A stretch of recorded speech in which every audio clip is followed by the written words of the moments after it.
people want to think about what happens after we flush the toilet, much less see, smell, or manage the sewage that every citizen makes when they wash their hands, takes a shower, or washes their dishes and clothes. If we do our jobs correctly, the public never know we exist. But that's exactly what Tommy McCormick and Dodson Renaud Jr. deal with day in and day out.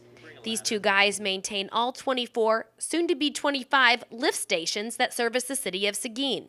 We're on call pretty much 24 hours a day. We have to respond when something happens. Raw sewage is stored at these stations before it's pumped through underground pipelines to higher elevations, to its final resting place at the wastewater treatment plant. Sewage can only flow downhill so long until the pipe becomes just too deep where it's not feasible to keep digging that deep. We run it into what we call a wet well, which is right inside here, and we have pumps in.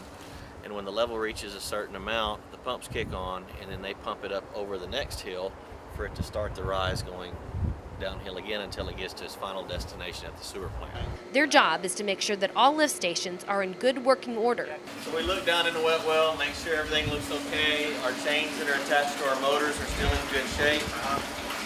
We don't have any cables hanging down that aren't supposed to be hanging. Since a problem with a lift station could mean a lot of sewage with nowhere to go.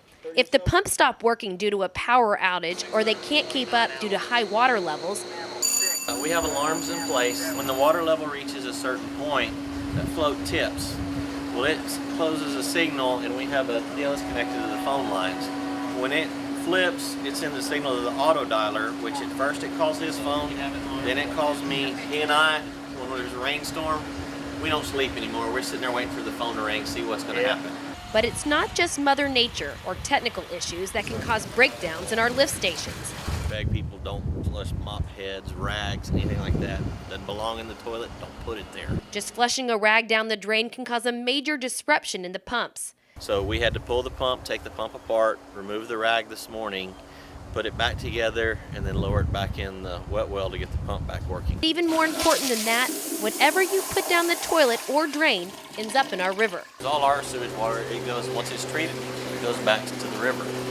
So anything you put down the drain, you're putting back into your ecosystem. For the city of Seguin, I'm Morgan Ash.